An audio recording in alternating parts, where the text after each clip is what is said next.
Salam dostlar, biz sonuncu videoda faiz nisbət tənasüb mövzusunun ilk 120 testinin izahına baxmışdıq. İndi isə dostlar, 120-dən sonraki testlərin izahını təqdim edəcəm. Elə isə ilk sualımızdan başlayırıq. Müəyyən yükü daşımaq üçün yük götürmə qabiliyyəti 6 ton olan 18 yük avtomobili lazımdır.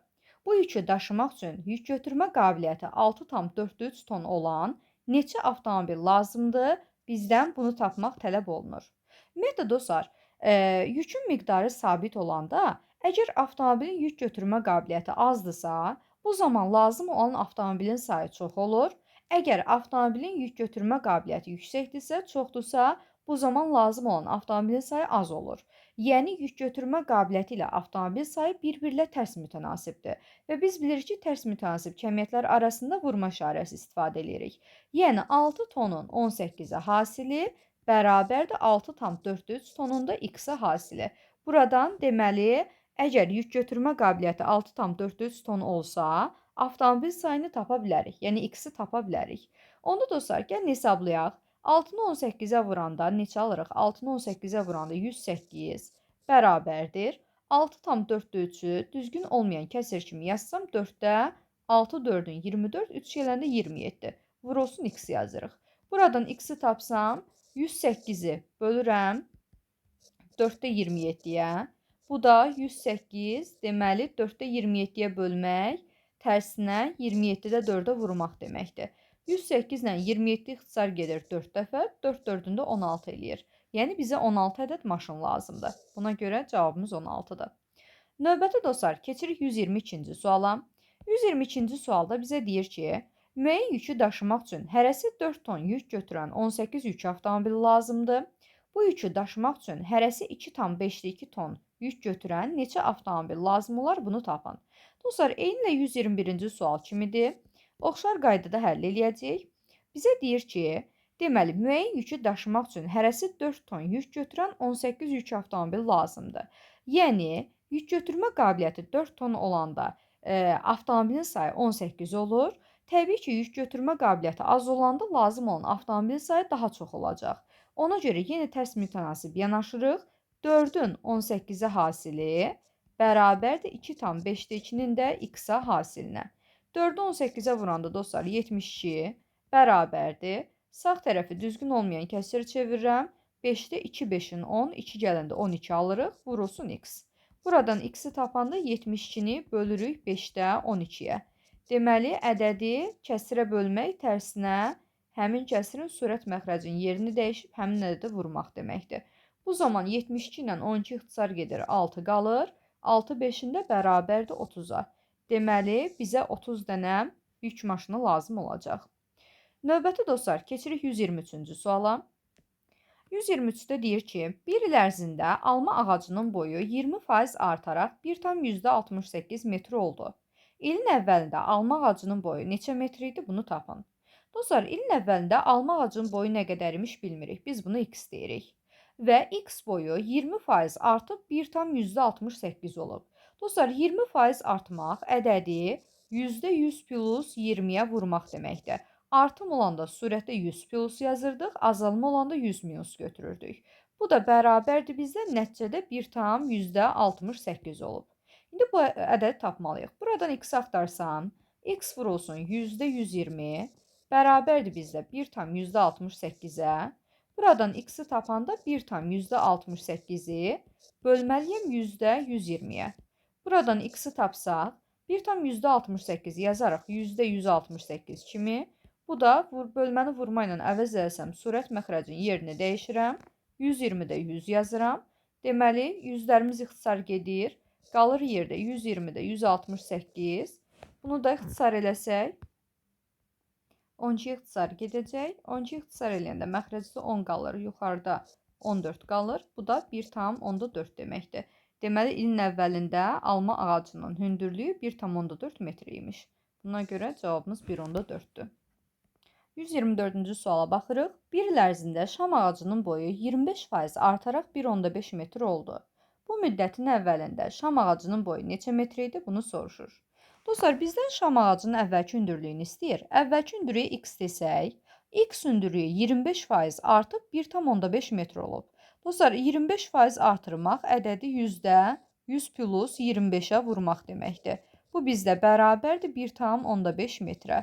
Deməli, x vurulsun %100 plus 25, 125 deməkdir, bərabərdir 1,5-ə. Buradan x-i tapsam 1,5-i bölürəm %125-ə. O da bərabərdir 1,5-i 10-15 kimi yazarıq. Bölməni də vurma ilə əvəz etsək, kəsirin sürət məxrəcinin yerini dəyişirik. 125-də 100. Buradan dostlar 100 ilə deməli 10 ixtisar gedir, yuxarıda 10 qalır. 10 ilə 125 ixtisar gedir 5-ə, aşağıda 25 qalır, yuxarıda 2 qalır. 25 ilə deməli 15 ixtisar getsə, aşağıda 5 qalacaq, yuxarıda 3 qalacaq və nəticədə 5-də 6 alırıq. Bu da bərabərdir deməli 10-da 12-yə. Yəni 1,2. Deməli, ağacın başlanğıcda hündürlüyü 1,2 metr imiş. Növbəti dostlar, keçirik 125-ci suala. 125-ci sualda deyir ki, yaşları 9, 12 və 15 olan 3 qardaş 108 manat pulu yaşlarına mütənsib olaraq böldülər. Kiçik qardaşa neçə manat pul düşdü, bunu tapın.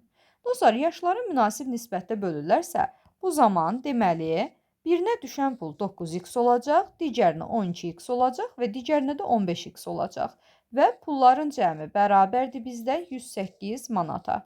Bunu həll etsək, 9, 12-nin cəmi 21, 15 də gələndə 36 alırıq. 36x-imiz 108-dir. X də tapanda 108-i 36-ya bölürük, bərabərdir 3. Onda dostlar, deməli, kiçik qardaşa 9x qədər pul düşüb. Yəni 9-u 3-ə vururuq, 27 eləyir. Ortancıl qardaşa 12x qədər pul düşüb. 12-ni 3-ə vuranda 36 alırıq. Və nəhayət böyük qardaşa da 15x qədər pul düşüb. 15-i 3-ə vuranda alırıq 45. Bizə deyir ki, kiçik qardaşa neçə manat pul düşüb? Kiçik qardaşa 27 manat pul düşüb. Növbəti dostlar, keçirik 126-cı suala. 126-cı sualda deyir ki, yaşları 8, 11 və 14 olan 3 qardaş 66 manat pulu yaşlarına mütənsib olaraq böldülər. Böyük qardaşa neçə manat pul düşdü, bunu tapın. Bu dəfə böyük qardaşa düşən pulun miqdarını tapmalıyıq. Dostlar, yaşlara mütənsib nisbətdə deyirsə, yaşlar 8, 11, bir də 14-dür. Onda mütənsib hissələrə böləndə 8x, 11x, bir də 14x olaraq bölməliyik. Və bunların cəmi bizdə bərabərdir 66-ya. Onda 8, 11-in cəmi eləyir 20, üzrü sayın 19. 19-un üzərinə 14 gələndə 33 alırıq. 33x-imiz bərabərdir 66-ya. X da bərabərdir buradan 66-nı 33-ə böləndə alırıq 2. Onda kiçik qardaşa 8x, yəni 8 vurulsun 2 bərabərdir 16 manat pul düşür. Ortancıl qardaşa 11x, yəni 11-i 2-yə vuranda bərabərdir 22 manat pul düşür. Və nəhayət böyük qardaşı da 14x, 14-ü 2-yə vuranda bərabərdir 28 manat pul düşəcək. Deməli, buradan alırıq ki, böyük qardaşa düşən pulun miqdarı bərabərdir 28 manata. Növbəti dostlar, keçirik 127-ci suala. 127-də deyir, ədəd 50 dəfə azalanda neçə faiz azalır? Ümumiyyətlə dostlar, biz bunu həll eləmək üçün özümüzdən qiymət verə bilərik. Məsələn, ədədə 100 desək, 100-ün deməli 100 adi halda 100% sayılır bizim üçün. Yəni 100-ü 100% deyirik. 100-ü 50 dəfə azaltsaq, yəni 50-yə böldükdə 2 eləyəcək. 2-yə də yazırıq x%. Buradan x-i axtarsaq, 2-ni 100-ə vurub, 100-ə bölürsən, bərabərdir elə 2%. Deməli, ədəd 50 dəfə azalanda 2%-ə düşdü. Və 100-dən 2%-ə düşmək, deməli, ədəd 98% azalmış olar. Deməli, cavabımız olacaq 98.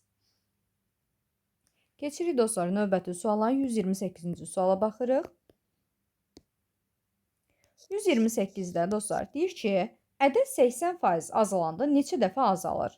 Dostlar, istənilən ədəd adi halda bizim üçün 100% sayılır. 100%-i mən 80% azaltsam, yerdə qalır 20%.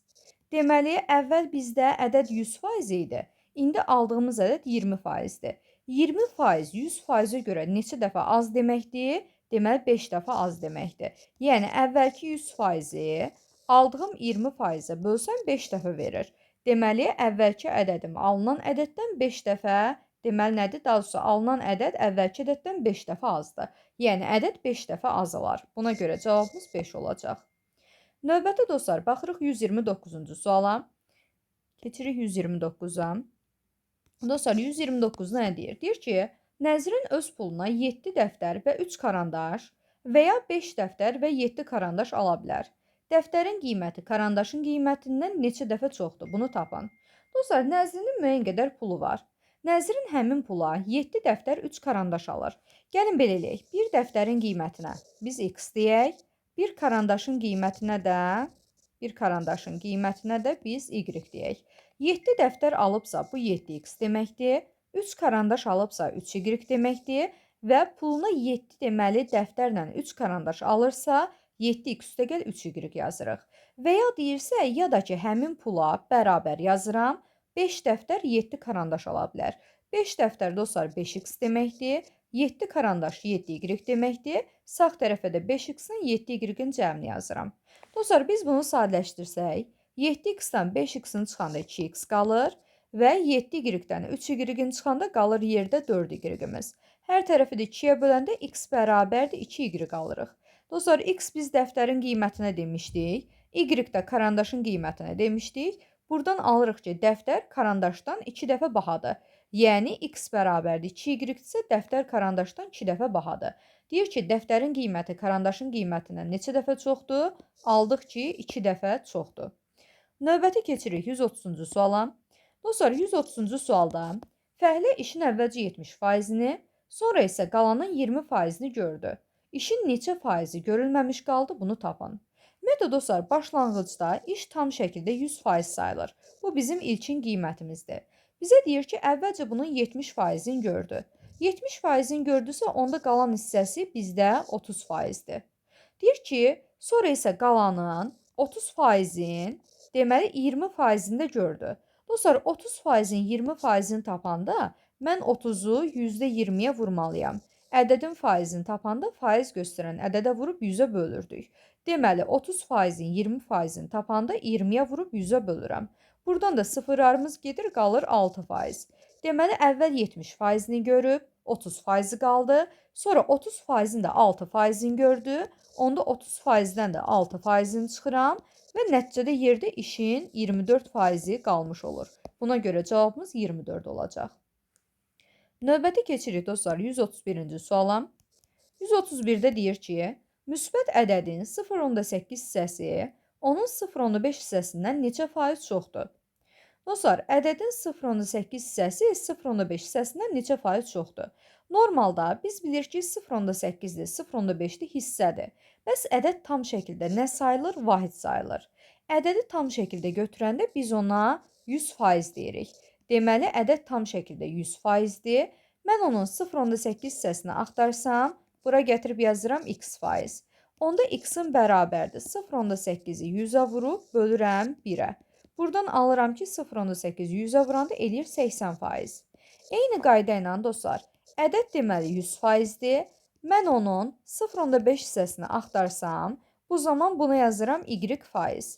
Y-i tapanda 0,5-ə vururam 100-ə, bölürəm 1-ə. Bu da bərabərdir bizdə 50%-ə. Deməli, ədədin 0,8 hissəsi 80% təşkil eləyir. Ədədin 0,5 hissəsi 50% təşkil eləyir. 80% 50%-dən nə qədər çoxdur? 80-dən 50-ni çıxanda alırıq 30%. Yəni 30% çoxuymuş. Cavabımız 30 olmalıdır. Dostlar, bu sualı başqa cür necə eləyə bilərik? Daha qısa variantda da həll eləyə bilərik. Gəlin bir dəfə də başqa bir variantda həll eləyək. Deməli, biz ədədi tam şəkildə 1 götürürük, vahidə bərabərdir. Adi halda ədəd 100% qəbul olunur. Bizə deyir ki, 0,8 hissəsi onun 0,5 hissəsindən neçə faiz çoxdur? Dostlar, biz bilirik ki, 0,8-dən 0,5 çıxanda bərabərdir bizdə 0,3-ə. 0,8 hissə 0,5 hissədən 0,3 hissə qədər çoxdur. Deməli, aradakı fərqi götürüb birbaşa faizdə tapa bilərəm. Bu zaman x-i tapanda 0,3-ü vururam 100-ə, bölürəm 1-ə, bu da bərabərdir 30%. Deməli, hissələr arasındakı fərq nə qədərdirsə, mən onun faizini tapanda alıram ki, 0,8 hissə 0,5 hissədən 30% çoxuymuş. Bu da bunun qısa variantda həlli. Növbəti dostlar, keçirik 132-ci suala. 132-ci sualda deyir ki, müsbət ədədin 5də 3 hissəsi onun 5də 2 hissəsindən neçə faiz çoxdur? 5də 3 hissə 5də 2 hissədən neçə faiz çoxdur? Gəlin dostlar, bu dəfə qısa variantda həll eləyək. Ədədin 5də 3 hissəsi deyir ki, 5də 2 hissəsindən neçə faiz çoxdur? Yəni, aradakı fərqin faizini istəyir məndən. Onda 5də 3 hissədən 5də 2 hissəni çıxıram, bərabərdir 5də 1 hissəyə. Ədədə tam halda vahid deyirik. Vahid bizdə elə 5də 5 kimi də yaza bilərik. Dostlar, 5də 5-ə biz 100% deyəcəyik, çünki adi halda ədəd 100%dir. 5də 3 isə 5də 2 hissədən neçə faiz çoxdur deyəndə, bu zaman aradakı fərq 5də 1 eləyir. 5də 1-ə də yazırıq x faiz. Buradan x-i tapsam 5də 1-i 100-ə vurub bölməliyəm 5də 5-ə. Buradan alırıq ki, 5də 1 vurulsun 100. Məxrəcdə 5də 5 elə 1 deməkdir. Bu da bərabərdir 20%. Deməli, 20% çoxuymuş. Buna görə cavabımız 20 olacaq. Növbəti dostlar, keçirik 133-cü suala. 133-də müsbət malın qiymətini əvvəlcə 30% artırdılar. Sonra yeni qiyməti 40% azaltdılar. Malın ilkin qiyməti neçə faiz azaldı?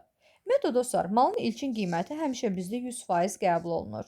Biz deməli bunu 30% artırırıqsa, deməli 100 plus 30-a vurmuş oluruq. Alınan ədədi, yeni qiyməti, baxın, alınan ədəd yeni qiymət sayılır. Yeni qiyməti 40% azaltmaq, yenidən yeni qiyməti 100-də, deməli 100 minus 40-a vurmaq deməkdir. Biz artım deyəndə surətdə 100-ün üzərinə gəlirdik, azalma deyəndə 100-dən çıxırdıq. Dostlar, yeni qiymət sözü yazdığı üçün biz deməli bunu yeni qiymətə tətbiq edirik. Bizim aldığımız yeni qiymət bu dairələdiyimiz hissədir.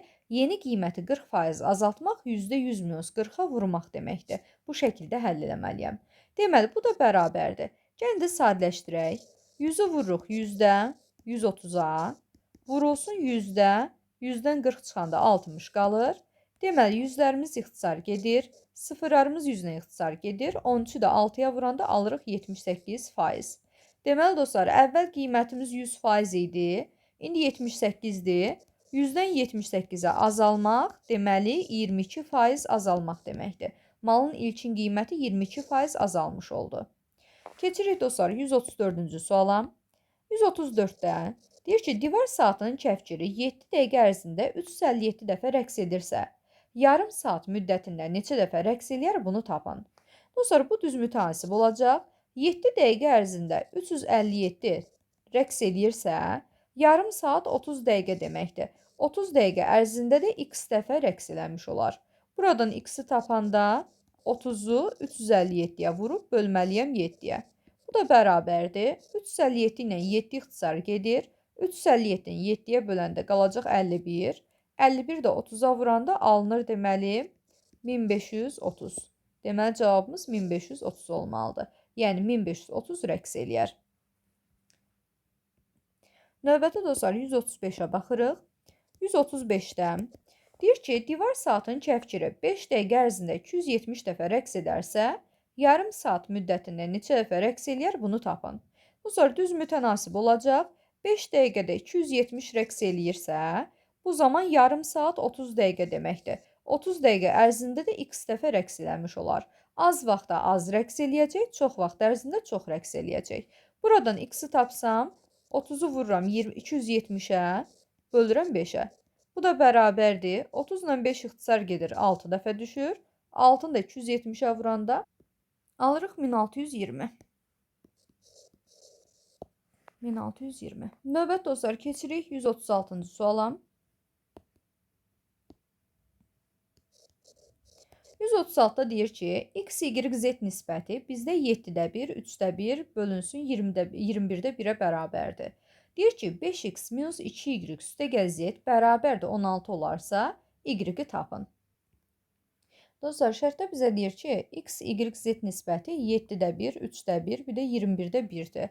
Onda dostlar, biz belə yaza bilərik. X-i, y-i, z-i eyni ədədə ixtisar eləyib, sonda 7-də 1, 3-də 1, 21-də 1 şəklində saxlayıblar.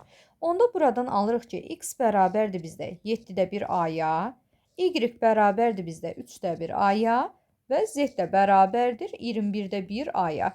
Yəni eyni bir adədini ixtisar eləyib sonda bu şəkildə saxlamışıq. Bizə şərtdə deyir ki, 5x çıxılsın 2y üstə gəl z bərabərdir 16. Onda dostlar, bu qiymətləri gətirib yerinə yazsam, 5-i vururam x-ə, yəni 7-də 1 a-ya, çıxılsın 2-ni y-ə, 3-də 1 a-ya vururuq, üstə gəl z, yəni alırıq 21-də 1 a, bərabərdir 16-ya. Dostlar, deməli aldıq ki, buradan 7-də 5 a çıxılsın 3-də 2 a, üstə gəlsin 21-də 1 a bərabərdir bizdə 16-ya. Ortaq məxrəc bunlara 21-dir. 21-i 7-yə böləndə 3 dəfə düşür. 3 5-in 15a. Çıxılsın 21-i 3-ə böləndə 7 dəfə düşür. 7 2-nin 14a. Və məxrəc 21-dir deyə elə surəti olduğu kimi yaza bilərik. A yazırıq. Bu da bərabərdir 16-ya. Buradan alırıq ki, 21-də 15-dən 14-ün çıxanda 1 qalır. Üzərinə a da gələndə alırıq 2a. Bərabərdir 16-ya. Buradan a-nı tapanda 16-nı deməli 21-ə vurub tərsini 2-yə bölməliyik.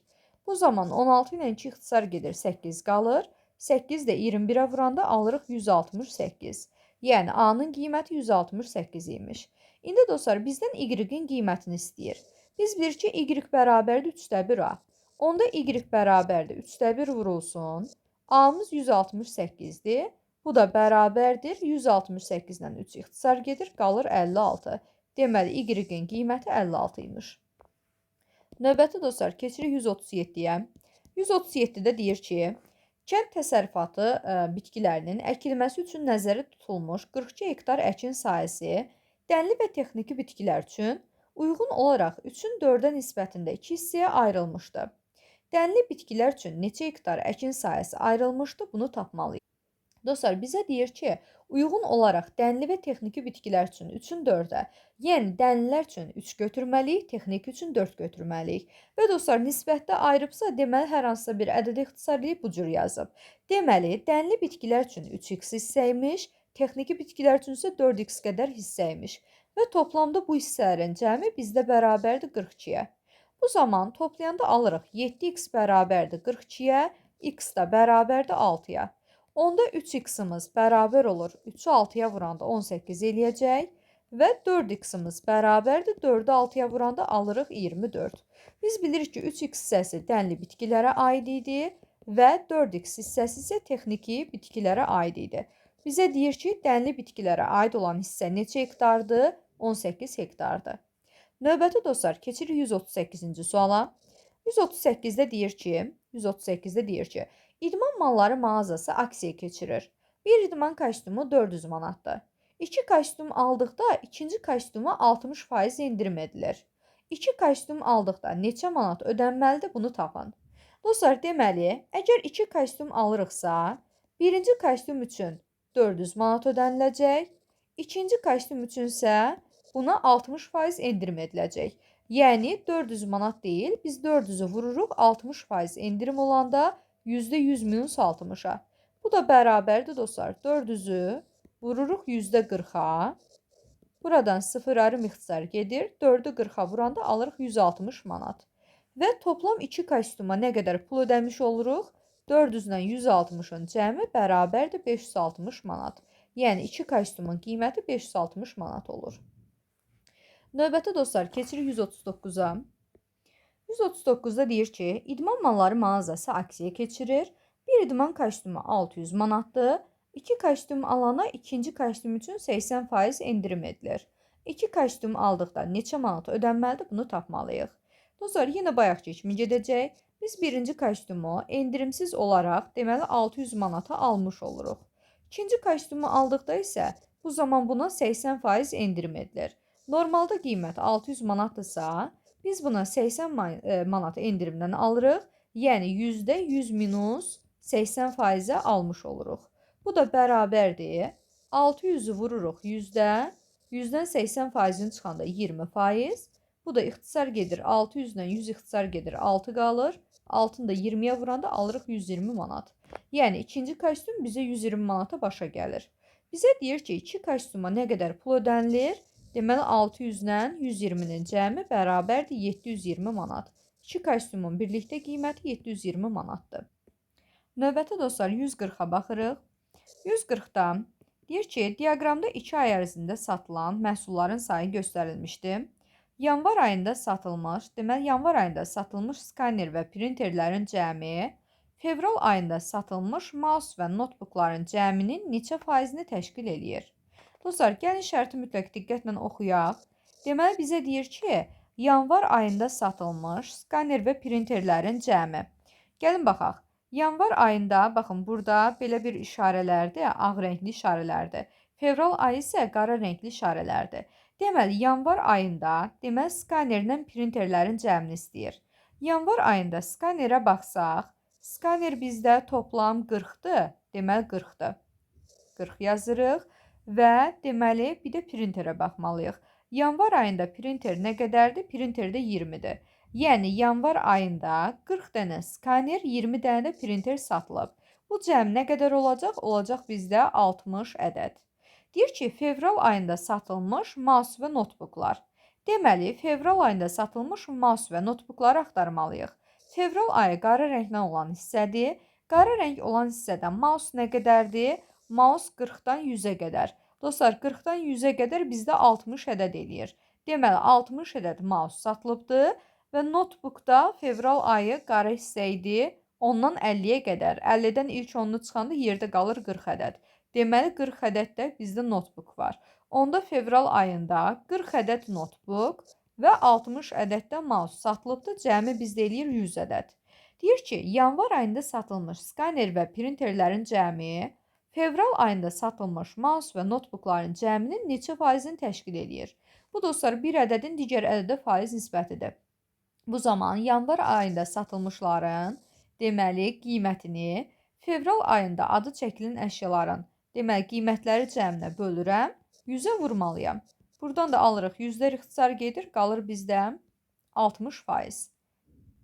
Deməli, yüzlər ixtisar gedəcək, qalacaq 60%. Deməli, yanvar ayında satılmış skaner və printerlərin cəmi, fevral ayında satılmış notebook və mouseların cəminin, deməli, 60%-ni təşkil eləyir. Baxın, bu şəkildə qeyd elədik. Növbəti keçirik dostlar 141-ci suala. 141-də deyir ki, A ədədinin 80%-nin üzərinə 56,2 əlavə etdikdə 1100 ədədinin 11%-i alınır. A ədədini tapın. Dostlar, A ədədi götürürük. Ədədin 80%-ni tapanda, ədədi %80, daha doğrusu 81%-ni tapanda %81-ə vururam. Deyir ki, bu ədədin üzərinə 56,2 gəldikdə biz 1100 ədədinin 11%-ni, yəni %11-ə vururam, 11%-ni almış oluruq. Gəlin baxaq. Dostlar, deməli bizim varımızdır. %81A üstə gəlinsin 56,2 bərabərdir. Sağ tərəfdə sıfıra ixtisar gedir. 11-11-ə vuranda alırıq 121. Buradan dostlar %81-i tapsaq, %81A bərabərdir. 121-dən 56,2-ni çıxıram. 64,8 alırıq.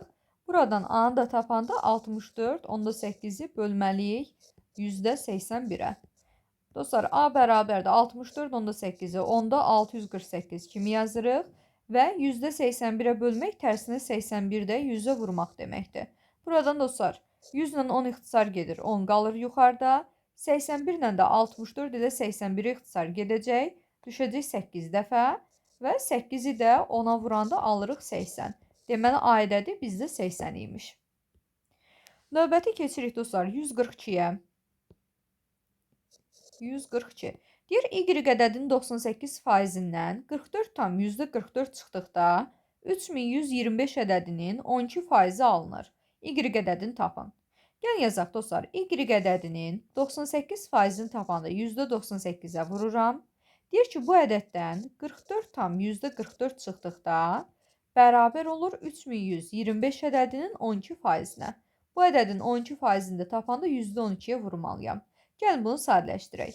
Deməli, buradan alırıq ki, %98Y üstə çıxılsın 44,44 bərabərdir bizdə. Sağ tərəfi sadələşdirəndə, deməli dostlar, 12 ilə 100 ixtisar gedir 4-ə, qalır 25 ilə yuxarıda 3 qalır. 3125-də 25-i ixtisar eləsək, qalacaq 125. Deməli, burada 125 qalır, 3-ə də vuranda olacaq bizdə 375 ədədi. Və dostlar, %98 y bərabərdir.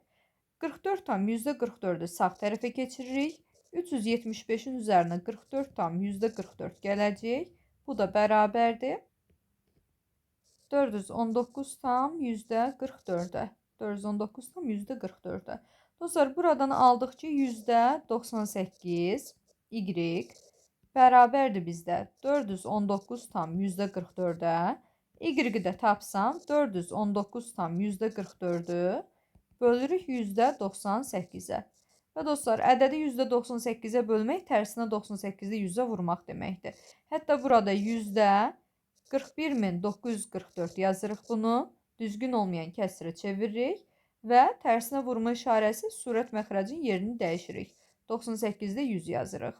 Buradan yüzlər ixtisar gedir və 41944'ü 98'e bölürük. Və alırıq 428 ədədi. Deməli dostlar, cavabımız olacaq 428. Yəni y-imiz 428 imiş. Növbəti dostlar, keçirik 143-cü suala. 143-də dairəvi diaqramda il ərzində fəsillər üzrə xərclənən pullar göstərilmişdir. Yayda neçə manat pul xərclənib bizdən bunu soruşur. Ümumiyyətlə dostlar, biz bilirik ki, payızda, qışda və yazda 330 manat pul xərclənib. Yayda isə ümumi məbləğin 34%-i xərclənib. Dostlar, yaya 34% düşürsə və sonda digər 3 fəslə birlikdə neçə faiz pul düşür? Onda hamısı bir yerdə 100% olduğu üçün biz 100%-dən yayda xərclənən 34%-i çıxsaq, yerdə qalır 66%. Deməli, 3 dənə fəsil birlikdə 66% edir. Onda dostlar, 3 fəsil birlikdə 66%-dirsə, 66% hissəyə düşən məbləğ 330'ları toplayırıq. 330, 330, bir də 330 toplayanda bizə 990 manat məbləğ eləyir. Deməli, 66%-imiz 990 manata bərabərdir. Bizə deyir ki, yayda neçə manat pul xərclənib? Yəni 34%. 34%-də də bu zaman x manat yazırıq. Onda x-i tapanda 34'ü 990'a vurub bölməliyik 66'ya. Dostlar, bu zaman ixtisar aparsaq, 66 ilə 990 ixtisar gedir. 33'ü ixtisar eləsəm, düşəcək aşağıda 2, yuxarıda 33'ə böləndə qalacaq 30. Hətta, burada 2 ilə 34'ü ixtisar aparsaq 17 qalır. 17'ni də 30'a vuranda alırıq 510 manat. Deməli, yayda ümumilikdə 510 manat pul xərclənibdir. Bu deməkdir. Növbəti dostlar, keçirik 144-cü suala. 144-cü sualda deyir ki, dairəvi diaqramda il ərzində fəsillər üzrə xərclənən pullar göstərilmişdir. Qışda neçə manat pul xərclənib bunu tapın. Dostlar, biz bilirik ki, hamısı birlikdə 100%-dir. Hamısı 100%-dir. Qışda 28%-dirsə, digər fəsillərə cəmi neçə faiz düşür bunu axtara bilərik. Onda 100-dən 28%-in çıxanda yerdə qalacaq bizdə 72%. Deməli, 3 fəslə birlikdə 72% düşür. Və 3 fəslin birlikdə məbləği nə qədərdir? 270, 270, 270. Toplayanda bizə toplam 810 manat pul eləyir. Yəni 3 fəsil birlikdə 810 manat pul xərclənib. Yəni bizim 72%-imiz 810 manatdır. Onda qışda xərclənən pulu istəyirsə 28%-ə də yazırıq bu zaman x manat. X-i tapanda 28'i 810'a vururam, bölürəm 72'yə. Bu zaman dostlar, 72 ilə 810, 9 ixtisar gedəcək. Burada 8 yuxarıda qalacaq 90. 8 ilə 28 ixtisar getsə 4-ə. Aşağıda 2 qalır. Yuxarıda 7 qalır. Və 2-də 7-ni 90'a vuranda 630. 630 da 2'yə böləndə bizə 315 qiyməti verəcək. Deməli, cavabımız olmalıdır 315. Yəni, bu o demək ki, qışda 315 manat pul xərclənilib. Növbəti dostlar, keçirik 145-ci suala. 145'də əvvəlcə parçanın 20%-ni, sonra isə qalan hissəsinin 30%-ni istifadə etdilər. Parçanın neçə faizi qaldı bizdən bunu soruşur. Dostlar, birinci addımda deməli parçanın 20%-ni işlədirik. 20%-ni işlədiriksə biz bilirik ki, toplamda 100%-dir. 100%-dən 20%-ni işlədəndə 80%-i qalmış olur. İkinci addımda qalan 80%-in deyir ki, 30%-ni istifadə elədilər. 80'in 30%'ini tapanda 80'i %30'a vurmalıyam. Bu zaman sıfırlarımız ixtisar gedir, qalır 24%. Deməli, birinci addımda parçanın 20%-ni işlətmişik, yerdə 80%-i qalır. İkinci addımda qalan 30%-ni işlədirik. 80 30%-ni tapanda 80-i %30-a vururam. Bu 24% eləyir. Yəni birinci addımda 20%, ikinci addımda 24% işlənirsə, onda mən ilkin qiymətdən 100%-dən 20 ilə 24% çıxıram və toplamda yerdə qalır bizdə 56%. Deməli parçanın qalan hissəsi 56% təşkil edir. Növbəti suala baxırıq dostlar. Növbəti sual bizdə 146-dır. Deyir ki, dolu çəndə olan benzinin əvvəlcə 40%-ni, sonra isə çənin 1/4 hissəsini işlətdilər və çəndə 14 ton benzin qaldı. Çən neçə ton benzin tutur? Bizdən bunu soruşur. Dostlar, dolu çənin əvvəlcə 40%-ni işlətdik. Sonra isə çənin 1/4 hissəsini işlətdik. Dostlar, əvvəlcə tutum bizdə 100% sayılır. Dolu halda 100%-dir. Birinci addımda biz bunun 40%-ni işlədirik, yerdə qalır 60%. İkinci addımda deyir ki, sonra isə çənin 1/4 hissəsini işlətdik. Dostlar, deməli, çənin 1/4 hissəsini işlətmək, yəni 100%-in deməli, çənin 1/4 hissəsini işlətmək tamamın 1/4 hissəsi deməkdir. 100%-in 1/4 hissəsini işlədirik, bu da eləyir 25%. Yəni, ikinci addımda çənin 25%-ni işlətdik. Bayaq 40%-ni işlətmişdik, 60% qalırdı. İndi 60%-dən də 25%-i çıxırıq. Yerdə qalır bizdə 35% və bizə deyir ki, qalan hissə 14 tondur. Yəni, bizdə yerdə 35% qalır. 35% 14 tondur. Deyir, çən neçə ton benzin tutur? Yəni, 100%-i soruşur ki, nəyə bərabərdir? 100%-imizdə olacaq x ton.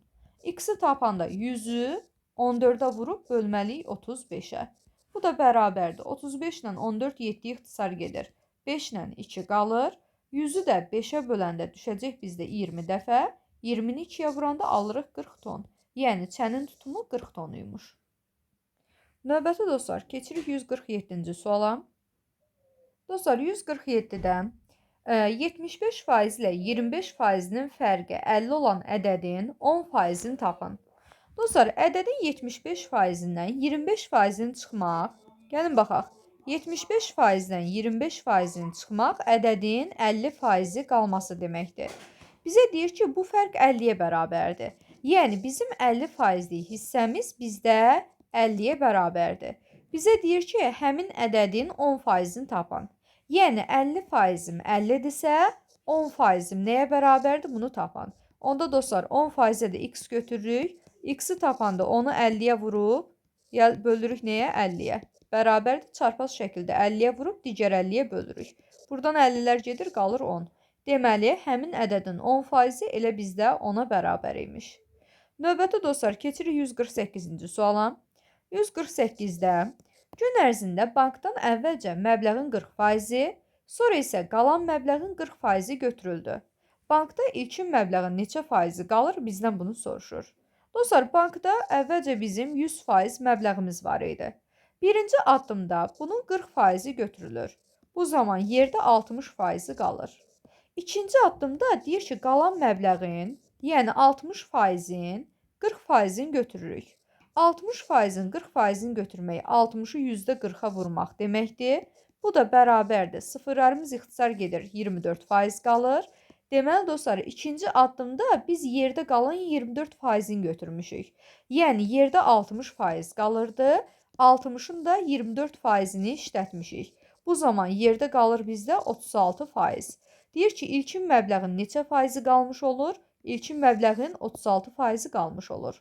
Dostlar, biz neynədik? Əvvəlcə bankda 100% məbləğ var idi. Bunun 40%-ni götürəndə yerdə 60%-i qalmış olur. Sonra qalanın deyir ki, 40%-ni götürək, yəni 24%-ni götürək. Bu zaman dostlar, qalan 60 idi. 60-ın da 24-ünü götürəndə yerdə bu zaman 36% qalır. Onda bu o deməkdir ki, ilkin məbləğin 100-ün 36%-i qalmış olur. Buna görə cavabımız 36 olacaq. Növbəti dostlar, keçirik 149-cu suala.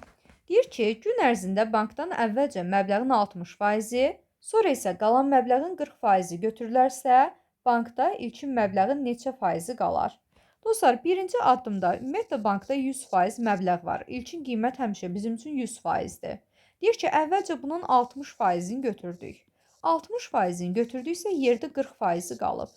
Sonra deyir ki, qalan məbləğin də 40%-ni götürdük. Qalan məbləğ 40%-dir. Bunun 40%-ni götürmək %40-a vurmaq deməkdir. Bu zaman sıfırlarım gedir, 16% olur. Dostlar, bizə əvvəlcə dedi ki, 60%-i götürdük, 40% qaldı. Sonra 40%-ində deməli 40%-ni götürdü. Qalanın 40%-ni. Yəni 16 götürdü. Yerdə bayaq bizdə 40% qalırdı. Bunun 16-sını da götürmüşüksə, bu o deməkdir ki, yerdə 24% məbləğ qalır. Yəni ilkin qiymətin 24%-i qalmış olur. Buna görə cavabımız 24 olacaq. Növbəti keçirik 150-ci suala. Dostlar, 150-də bizə deyir ki, 10%-i bu kəsir olan ədədi tapın. Dostlar, 10%-i bu kəsirə bərabərdirsə, onda gəlin yazaq. Ədədin 10%-i bizdə nədir? 10%-i deməli 4,8 vurulsun 3,6 vurulsun 0,81 bölünsün 0,06 deməli vurulsun bizdə 1,2 vurulsun 0,3. Deməli, ədədin 10%-i bu ədədə bərabərdir. Gəlin, birinci addımda bu ədədi hesablayaq görək bizə neçə verəcək. Bunu hesablasaq, bərabərdir. Baxın, burada yüzdə ilə, deməli, bunun yüzdəsi ixtisar gedir. Qalır bizdə 6,81.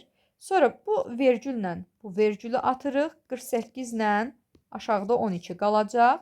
3,6-nın vergülü ilə 0,2-ni də atanda yerdə 36 ilə qalır bizdə 3 qiyməti.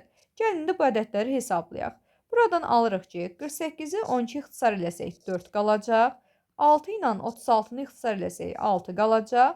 3 ilə də 81-i ixtisar eləsək qalacaq bizdə 27.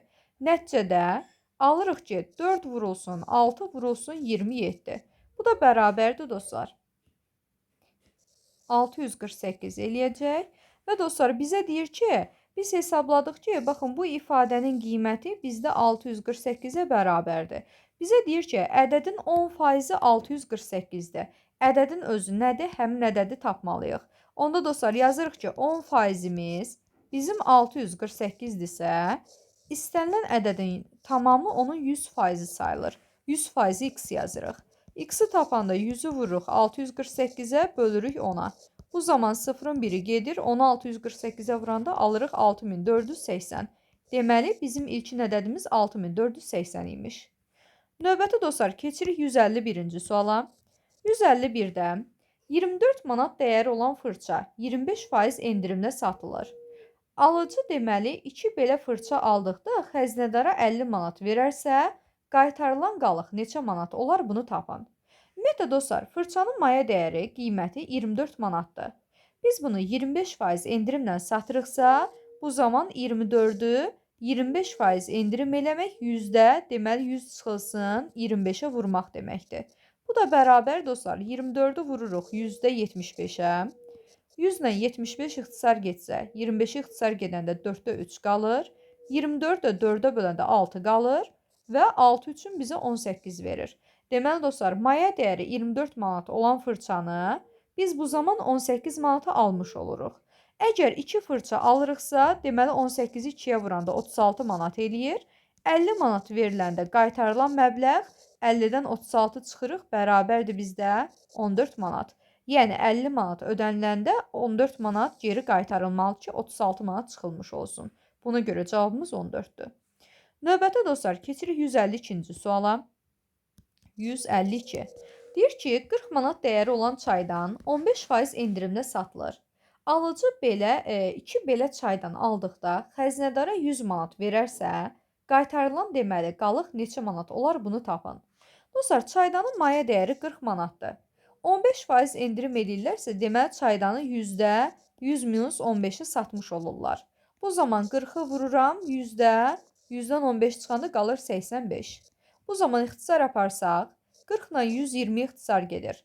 Yuxarıda 2, aşağıda 5 qalır. 5 ilə 85 ixtisar getsə 17 qalır. 2-ni 17-yə vuranda alırıq 34 manat. Yəni çaydanın birini 34 manata satmış oluruq. Dostlar, çaydanın biri 34 manatsa, ikisinə nə qədər pul verilir? 2-ni 34-ə vuranda alırıq 68 manat. Yəni 2 çaydanın birlikdə qiyməti 68 manatdır. Onda satıcıya 100 manat pul veriləndə 100-dən 68 manatın çıxıb alıcıya 32 manat pul qaytarmalıdır. Yəni qaytarılan qalıq 32 manata bərabər olacaq. Növbəti dostlar keçirik. Bu 152 idi. 153-cü suala. 153-də deyir ki, 12% ilə 13%-in cəmi 100 olan ədədin 50%-ni tapın. Dostlar, ədədin 12% ilə 13%-in cəmi bizə toplamda ədədin 25%-ni verir.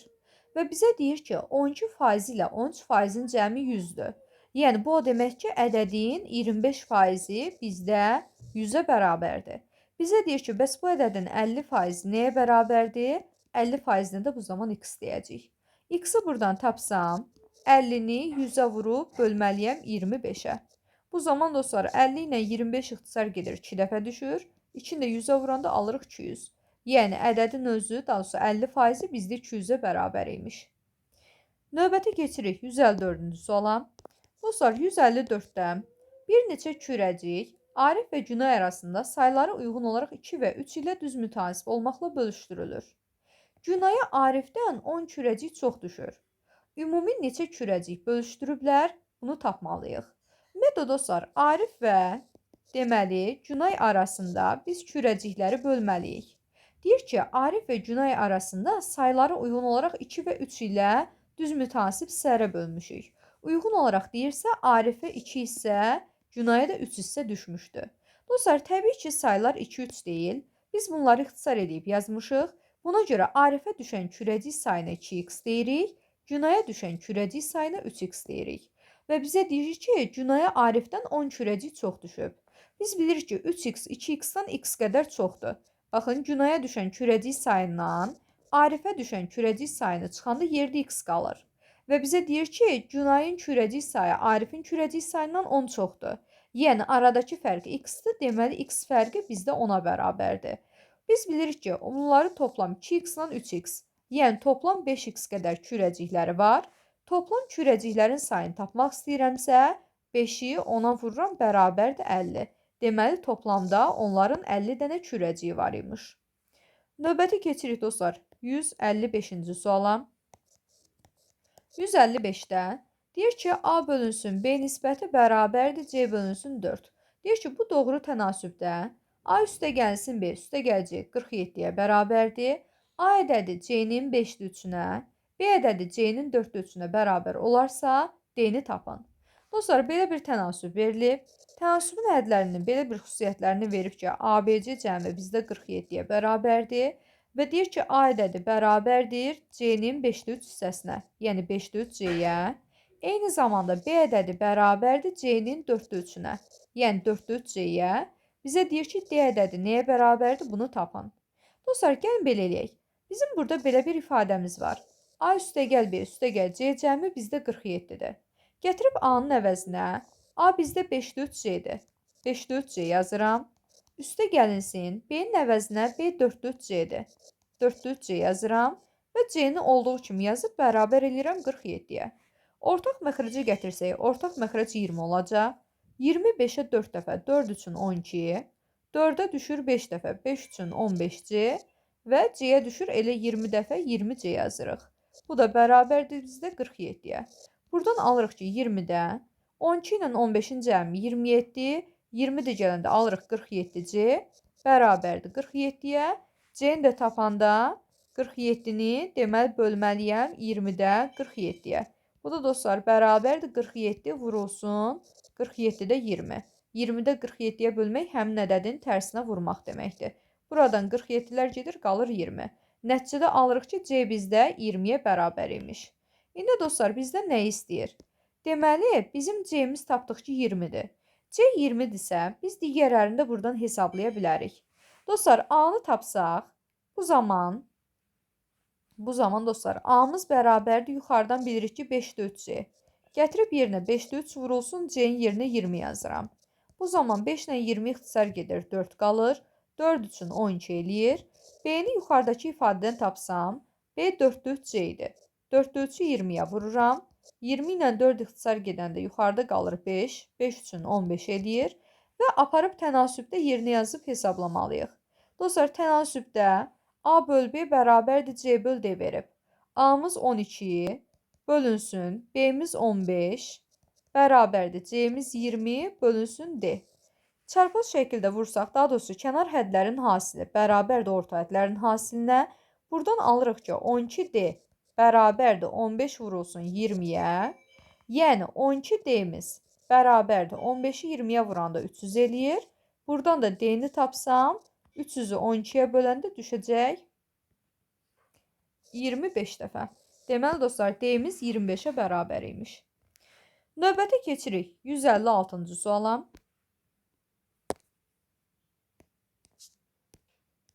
156. Dostlar, 156-da deyir ki, diaqramda A, B və C məktəblərindən ekskursiyada iştirak etmiş şagirdlərin sayı verilmişdir. M, N və K uyğun olaraq ABC məktəblərindən ekskursiyada iştirak etmiş oğlanların sayının, bu üç məktəbdən ekskursiyada iştirak etmiş bütün şagirdlərin sayının faizli ifadəsi olarsa, M üstəgəl N üstəgəl K ifadəsinin qiymətini tapın. Dostlar, gəlin bunu belə izah edək. A, B, C məktəbləri var. Burada zolaqlı xətlərlə oğlanların sayı və boz hissələrlə isə qızların sayı göstərilib. Bizə deyir ki, M, N və K ilə uyğun olaraq A, B və C məktəblərində olan oğlanların sayının, bizə deyir ki, bu üç məktəbdə olan şagirdlərin sayının neçə faizli ifadə etdiyi göstərilir. Yəni dostlar, M ilə A-da olan oğlanların sayının bütün məktəblərdə olan şagirdlərin sayının neçə faiz olduğunu tapırıq.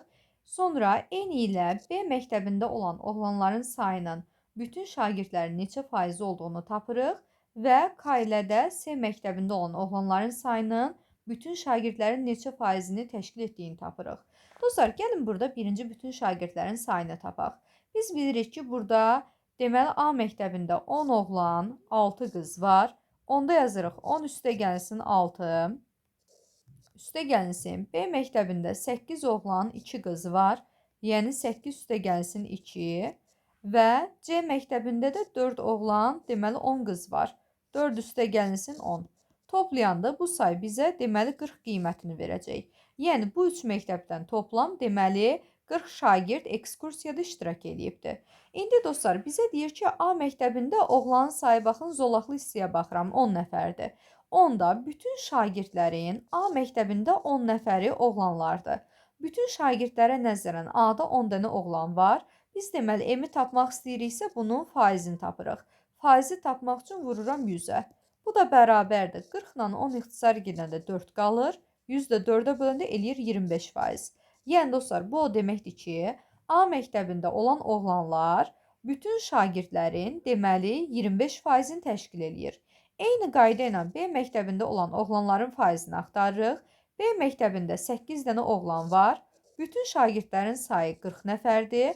Bunu da faizini tapanda 8 ilə 40 ixtisar gedəndə 5 qalır. 100-ü 5-ə böləndə bizə 20% verir.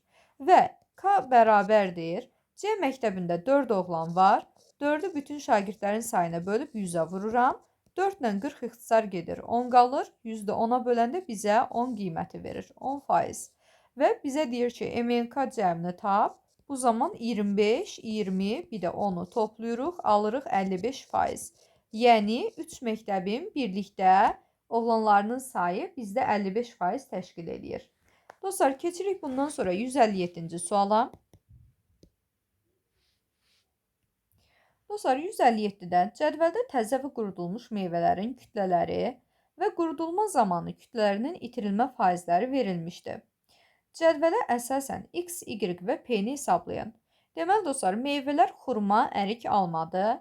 Təzə halda kütlələri verilib, quru halda kütlələri verilib və neçə faiz itirdikləri verilib. Dostlar, biz bilirik ki, xurmanın kütləsi təzə halda 50 kiloqramdır.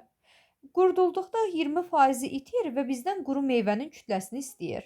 Onu dostlar, biz X-i tapsaq, qurudularkən 50-nin 20%-i itirsə, bu zaman 50-nin yerdə qalan hissəsini tapırıq. 50-nin 20%-i itirsə, qalan hissəsi %100 minus 20-dir. Yəni, quru kütlənin miqdarı 50 vurulsun %100 minus 20 olacaq. Bu da dostlar, 50 vurulsun %80 deməkdir. 20%-ni itirmək 80%-nin qalması deməkdir. Bu zaman sıfırarım ixtisar gedir, 5-i 8-ə vuranda alırıq 40 kiloqram. Deməli dostlar, tapdıq ki, X bizdə 40 kiloqrama bərabərdir. İkinci halda əriyə baxırıq. Təzə əriyin kütləsi deməli Y-dir. Qurdularkən bunun 30% itir, yerdə 35 kiloqramı qalır. Onda dostlar, biz Y-i tapmaq istəyiriksə, Y-in deməli Y bizdə təzə haldakı kütlədir. Biz onu qurdarkən 30%-ni itiririk. Və sonda yerdə nə qədər qalır? %100 minus 30%-i qalmış olur. Və bu da bizdə bərabərdir 35 kiloqrama. Buradan Y-i tapsaq, Y vurulsun %70 bərabərdir 35-ə və Y də bərabərdir 35-i bölürəm %70-ə. Bu da dostlar 35 vurulsun 70-də 100 deməkdir. Və bu zaman 35 ilə 70 ixtisar gedir. 2 dəfə düşür. 100 də 2-yə böləndə qalacaq bizdə 50 kiloqram. Yəni əriyin təzə kütləsinin miqdarı 50 kiloqram imiş. Növbəti dostlar almaya baxırıq. Deyir ki, alma təzə halda 80 kiloqramdır və qurdularkən çəkisinin 60%-ni itirmiş olur. Daha üzrü sayın. Qurdularkən kütləsi 60 kiloqram olur. Bizdən neçə faizi itib bunu istəyir. Onda dostlar 80 bunun təzə vaxtı kütləsidir. Biz bunun P faizini itirmişiksə, deməli almanın %100 minus P hissəsi qalıbdır. Bu da bərabərdir bizdə 60-a. Bərabərdir 60 yazırıq. Dostlar, buradan həll eləsək, 100-də 100 çıxılsın P bərabərdir. 80 sağa keçirəndə 60 bölünsün 80 alırıq. Buradan deməli davam eləsək, 100-də deməli, daha doğrusu surəti yazaq da bunu. Çarpaz vursaq dostlar, çarpaz vuranda alırıq ki, 100 çıxılsın P-nin 80-ə hasili bərabərdir 60-ın da 100-ə hasilinə. İxtisar aparsaq, 80-lə deməli dostlar, 60 ixtisar gedir. 20 ixtisar gedəndə burada 4, sağda 3 qalacaq. 4 ilə də 100 ixtisar getsə 25 qalır. Və nəticədə alırıq ki, 100 çıxılsın P bərabərdir 3-ü 25-ə vuranda 75 edir. P də bərabərdir 100-dən 75 çıxanda 25%. Deməli, almanın 25% itirilmişdir. Birinci olaraq X-i 40 kiloqram tapdıq, Y-i 50 kiloqram tapdıq və P-ni də 25% tapmış olduq. Növbəti dostlar, eyni qayda ilə 158-ə baxırıq. 158-də deyir, cədvəldə təzə və qurudulmuş meyvələrin kütlələri və qurudulma zamanı kütlərini itirmə faizləri verilmişdir. Cədvələ əsasən X-i, Y-i, bir də P-ni hesablamalıyıq. Dostlar, bu dəfə meyvələr üzüm, əncir, bir də armuddur. Üzümün təzə halda kütləsi 60 kiloqramdır, quru halda kütləsi x kiloqramdır və 25% itki olub. Dostlar, quru halda kütləni tapmaq üçün mən təzə halda olan kütlənin deməli 25%-ni itirib. Bu zaman %100 minus 25-ə vurmalıyam. Bu da bərabərdir 60-ı vururuq, %100-dən 25 çıxanda qalır 75. Bu da bərabərdir 100-dən 75 ixtisar gedir 25-ə. Qalır 4-də 3. 60-dan da 4 ixtisar getsə qalır 15. 15-i 3-ə vuranda alırıq 45 kiloqram. Yəni dostlar, bu o deməkdir ki, üzümün qurdularkən kütləsi 45 kiloqram olubdur. Növbəti əncirə baxırıq. Deyir ki, əncir təzə halda Y kiloqram imiş. Qurdulandan sonra 45 kiloqram olub və 10%-ni itirib. Dostlar, təzə halda Y kiloqramdırsa, Y-i vururam. Qurdularkən 10%-ni itirdiyi üçün %100 minus 10-a. Bərabərdir, nəticədə 45 kiloqram deməli quru məhsul alınıbdır. Bərabərdir 45 kiloqrama.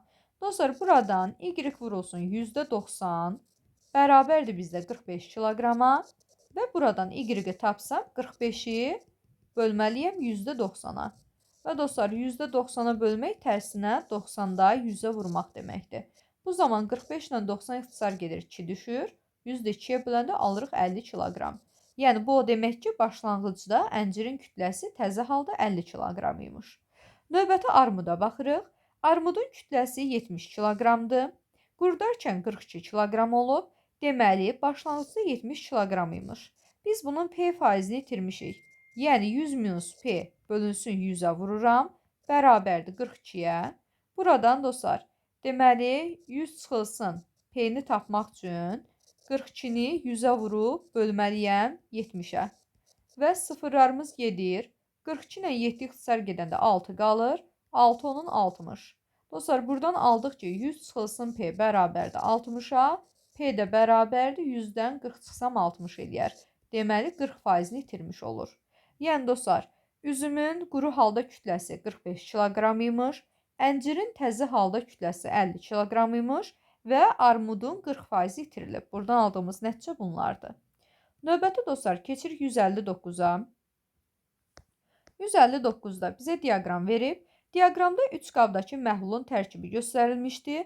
Bu məhlulları qarışdırdıqda alınan məhlulda şəkərin faizini tapın. Dostlar, 3 dənə məhlul qarışdırılır. Gəlin belə eləyək. Birinci məhlulda, baxın, burada nöqtəli hissə şəkərdir, zolaqlı hissə suyu bildirir. Birinci məhlulda 20, deməli 20 qram şəkər var və 40 qram da deməli su var. Toplam kütlə nəyə bərabərdir? 60 qram. İkinci məhlulda 10 qram şəkərdir, 30 qram sudur. Toplam məhlulun kütləsi 40 qram eləyir. Və üçüncü məhlulda 40 qram şəkərdir, 60 qram sudur və toplam məhlulun kütləsi bizə 100 qram verir. Onda dostlar, 3 məhlulu qarışdırırıqsa, ümumi məhlulun kütləsi 60, 40, bir də 100-ün cəmi. Bu bərabərdir bizdə 200 qram olacaq və məhlulları qarışdırdıqda şəkərin ümumi kütləsi birincidə şəkər 20-dir, ikincidə şəkər 10-dur və üçüncüdə şəkər 40-dır. Və şəkərin kütləsini hesablasaq 20, 10, bir də 40-ın cəmi. Bərabərdir bizdə 70 qram. Bizə deyir ki, bu məhlulları qarışdırdıqda alınan məhlulda şəkərin faizini tapın. Ümumi məhlulun kütləsi 200 qramdır.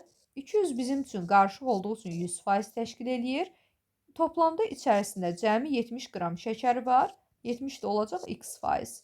Buradan x-i tapsam 70-i 100-ə vurub bölürəm 200-ə. 100 ilə 200 ixtisar gedəndə 2 qalır. 70 də 2-yə böləndə eləyir 35%. Yəni 3 məhlulu qarışdırdıqda birlikdə məhlulların, deməli şəkərin faizi 35% təşkil eləyir. Cavabımız olacaq 35. Növbəti keçirik dostlar 160-a. 160-da deyir ki, qrafikdə 60 tonluq su hovuzunun 2 boru vasitəsilə doldurulması haqqında məlumat verilibdir. Deyir ki, ilk 4 saatda hovuzunu deməli birinci boru ilə, sonraki 6 saatda ikinci boru ilə doldurublar. Yalnız ikinci boru ilə bu boş hovuzu neçə saata doldurmaq olar? Bizdən bunu soruşur. Dostlar, biz bilirik ki, ilk 4 saatda birinci boru ilə hovuzu doldurublar.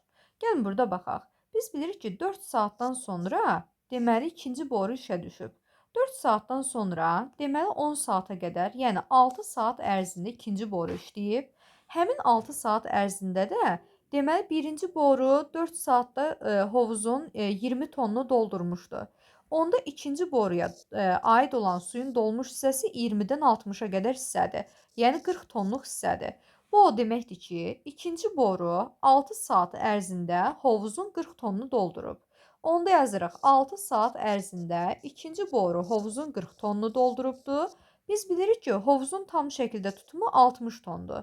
Bəs 60 tonu tək başına bu ikinci boru nə qədər vaxtda doldurar? Yazırıq buna x saat. Bu zaman x-i tapanda 6-nı 60-a vurub bölməliyəm 40-a.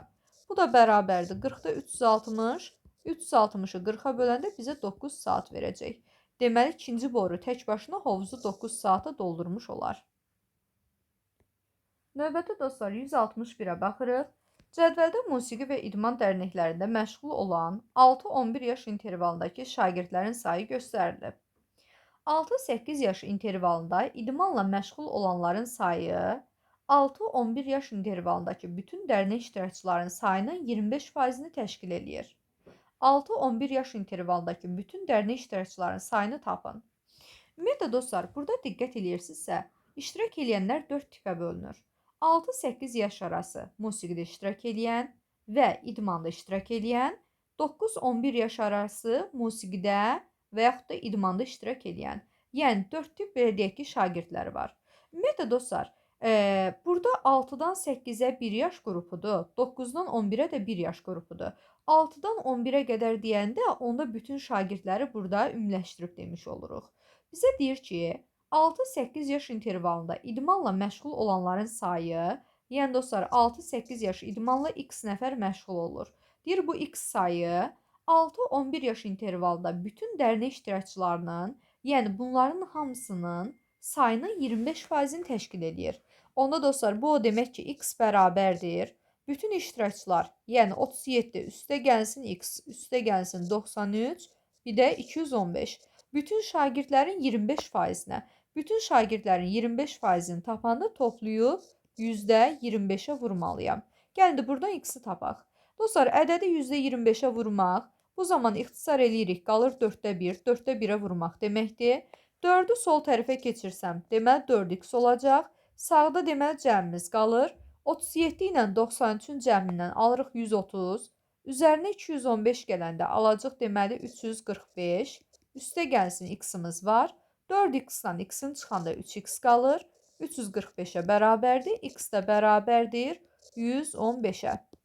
Deməli dostlar, bizdə x 115-dir. Deyir 6-11 yaş intervalında bütün dərnək iştirakçılarının sayını tap. Hamısının sayını tapmaq üçün 37-yi, x-i, yəni 115-i, 93-ü, bir də 215-i toplamalıyıq. Bərabərdir dostlar.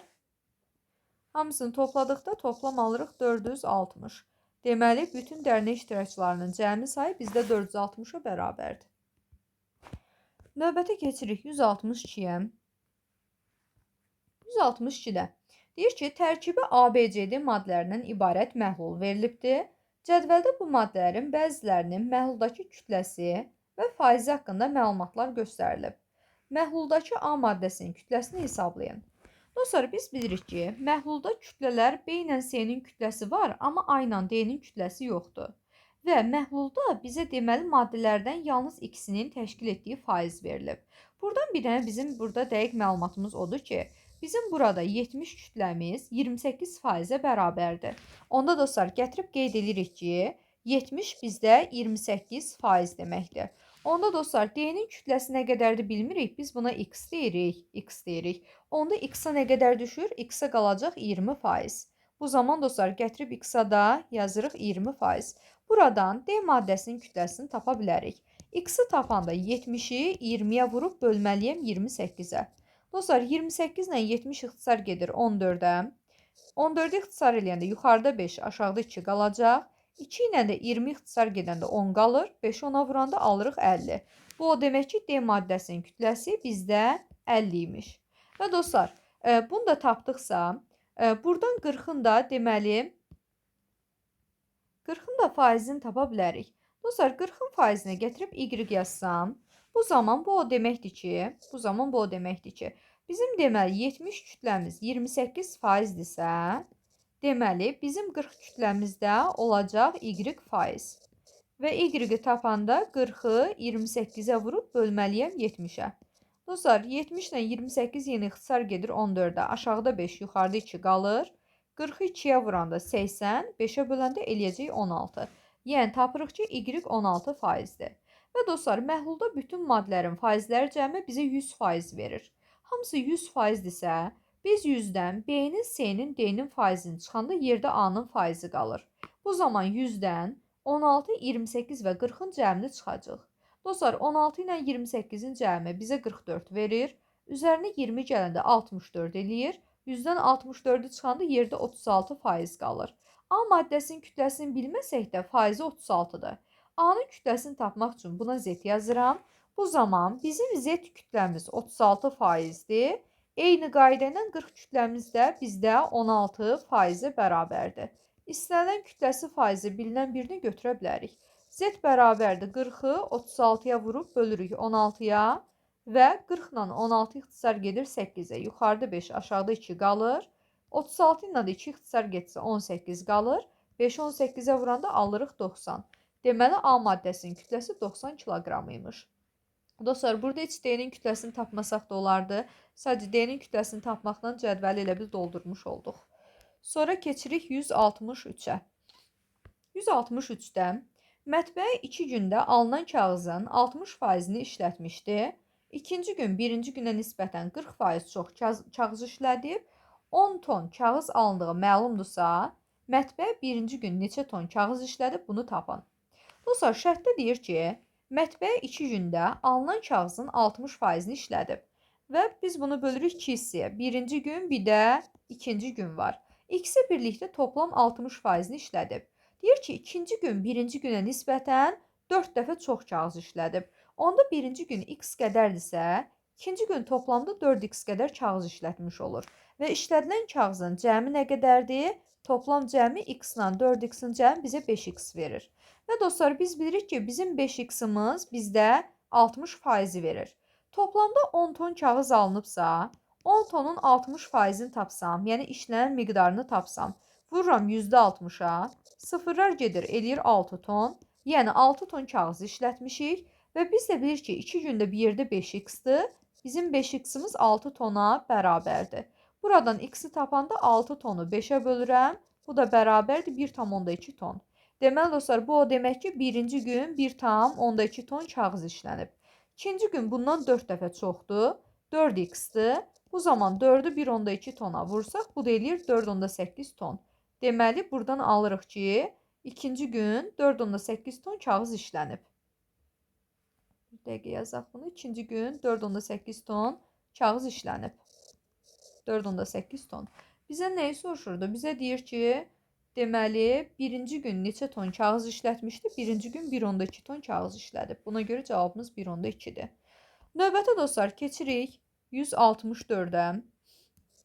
164-də məktəbin şagirdlərinin 80%-i 2 gün ərzində tibbi müayinədən keçdi. İkinci gün birinci günə nisbətən 2 dəfə çox şagird tibbi müayinədən keçib. Məktəbdə 360 şagird təhsil aldığı məlumdursa, birinci gün neçə şagird tibbi müayinədən keçmişdi, bunu tapın. Ümumiyyətlə dostlar, məktəbin şagirdlərinin 80%-i 2 gün ərzində müayinədən keçir. Cəmi 360 şagirdin 80%-i müayinədən keçirsə, gəlin müayinədən keçənlərin sayını tapaq. Biz bunu tapmaq üçün 360-ı %80-ə vururuq. Sıfırlar gedir. 36-ın 8-ə vuranda 6, 8-in 48, 4 yadda, 3, 8-in 24, 4 yadda 288 alırıq. Yəni, müayinədən keçən toplam 288 şagird var. Və bizə deyir ki, birinci gün bir də ikinci gün olaraq bunu bölməliyik. Bizə deyir ki, ikinci gün birinci günə nisbətən 2 dəfə çox şagird tibbi müayinədən keçdi. İkinci gün birinci günə nisbətən 2 dəfə çox. Onda birinci gün x-dir, ikinci gün 2x-dir. Və toplam say bizdə bərabərdir 288-ə. Bu zaman alırıq 3x-imiz 288-dir. X-i tapanda 288-i 3-ə bölürəm. 288-i 3-ə böləndə alırıq 96. Deməli, bu o demək ki, birinci gün 96 nəfər tibbi müayinədən keçibdir. Növbəti dostlar, 165-ə baxırıq. 165. 165-ci sualda kütlələri A, B və C olan maddələr A-nın B-yə nisbəti bərabərdir 3-ün 4-ə nisbəti, B-nin C-yə bərabərdir 2-nin 5-ə nisbəti deyir, bu şəkildə qarışdırılıbdır. Alınan qarışığın ümumi kütləsi 680 qram olarsa, bu qarışıqda, bizdən yəqin ki, A-nı soruşur, bu qarışıqda A maddəsinin kütləsini hesablayın. Gəl yazaq dostlar, deməli A-nın B-yə nisbəti bərabərdir bizdə 4-də 3-ə. Eyni zamanda B-nin də C-yə nisbəti bərabərdir 5-də 2-yə. Və bizə deyir ki, alınan qarışığın ümumi kütləsi 680-dir. Yəni dostlar, A üstə gəlsin B, üstə gəl C bərabərdir 680-ə. Bizdən A-nın nə qədər, A-nın kütləsi neçədir, bunu tapmağı tələb edir. Dostlar, biz bunların birini digərini ifadə eləməyə çalışsaq, biz yuxarıdakı ifadələrdən görürük ki, B hər ikisini iştirak edir.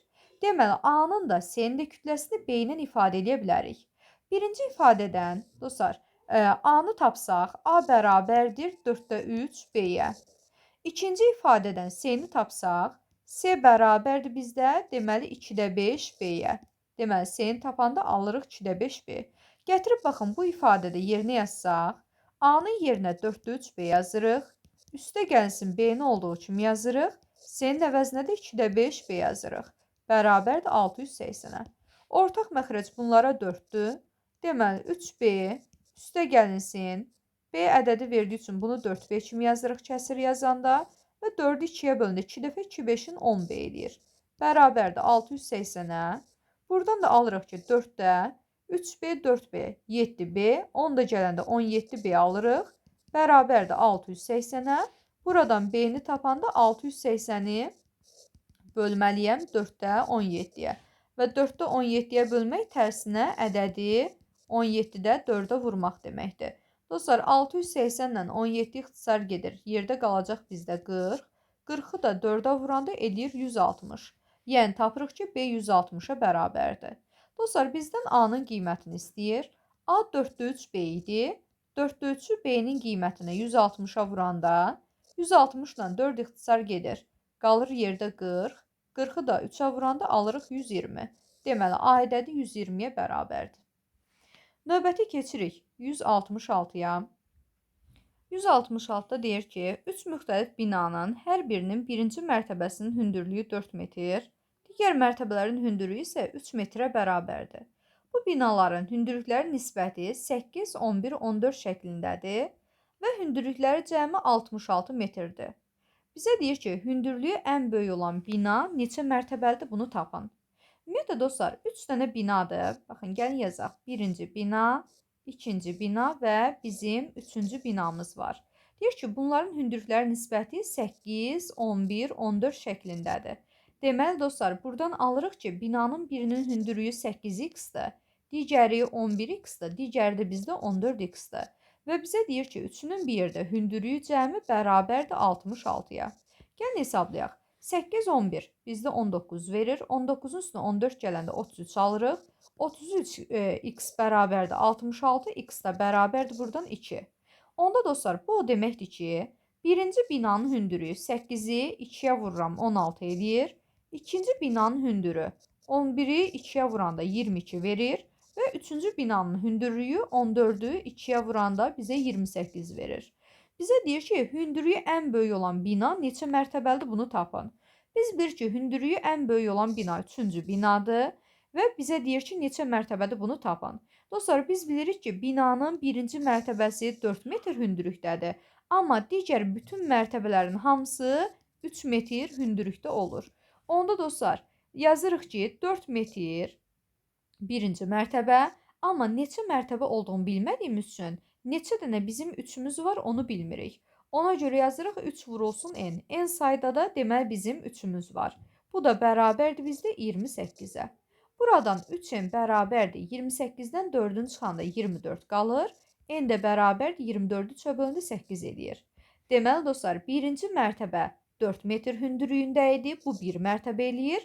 Qalan 8 dənə mərtəbə isə bizdə 3 metr hündürlüyündədir. Deməli, digər 8 dənə də mərtəbə var, toplam 9 dənə mərtəbə olacaq.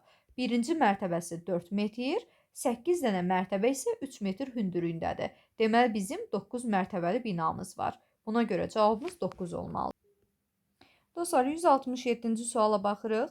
Yeni elektrik xəttinin 3/1-ni və əlavə 12 km çəkəndən sonra xəttin hamısını çəkib qurtarmaq üçün hələ 40% elektrik xətti çəkmək qalırdı. Elektrik xəttinin uzunluğu nə qədərdir, bunu tapmalıyıq. Dostlar, təsəvvür edin ki, bu bizim götürdüyümüz elektrik xəttidir və bunun uzunluğunu biz x-ni adlandırırıq. Bizə deyir ki, elektrik xəttinin 3/1 hissəsini çəkdik. Yəni 3/1 x-i çəkilmiş oldu. Daha sonra 12 kilometrində çəkdik və bundan sonra xəttin 40%-i qaldı. Xəttin 40%-i demək, deməli x-in %40-ını tapmaq deməkdir. Onda dostlar, x bərabərdir 3/1x, üstə gəl 12, üstə gəlinsin %40x. Baxın, bunların cəminə. Buradan x bərabərdir 3/1x, üstə gəlinsin %40-ı dostlar, surət məxrəcini 20 ixtisar etsək, yerdə 5/2x qalır. Bir də plus 12. Buradan dostlar, x bərabərdir 3/1 ilə 5/2 ortaq məxrəc 15-dir. 3-ə böləndə 5x eləyir. 5-ə böləndə 3 qalır, 3 2-nin 6x eləyir. Bərabərdir bizdə. Üstə gəl, bir də 12-miz var. Buradan alırıq ki, x bərabərdir 15-də 11x. Üstə gəlsin 12-yə. Dostlar, x-dan 15-də 11-ni çıxanda x sözü 15-də 15 deməkdir. 15-də 4 x-imiz qalacaq. Bərabərdir 12-yə. X də tapanda 12-ni bölməliyəm 15-də 4-ə. 15-də 4-ə bölmək ədədi tərsinə 4-də 15-ə vurmaq deməkdir. Buradan 12 ilə 4 ixtisar gedəndə 3 qalır. 3 15-də 45 edir. Yəni elektrik xəttinin uzunluğu bizdə 45 kilometr imiş. Buna görə cavabımız 45 olacaq. Növbəti keçirik 168-ə. Dostlar, 168-də sürücü yolun 4/1-ni əlavə olaraq 180 kilometr gedəndən sonra lazım olan məntəqəyə çatmaq üçün 30 kilometr yolu qalırdı. Yolun uzunluğu nə qədərdir, bunu tapın. Dostlar, bayaqki sual qaydasında həll edirik. Bütün yolun uzunluğuna x deyirik. Deyir ki, yolun 4/1 hissəsini getdi. Yəni 4/1 x-ini getmiş oldu. Əlavə olaraq 180 kilometrdə getdi. 180 kilometrdə. Daha sonra yolun 30% qaldı. Yəni 30% qalmaq, daha sonra yolun %30 x-i qalıb. Yəni bu deməkdir. Onda dostlar, x bərabərdir bu üç qiymətin cəminə 1/4x %130x və 180-in cəminə.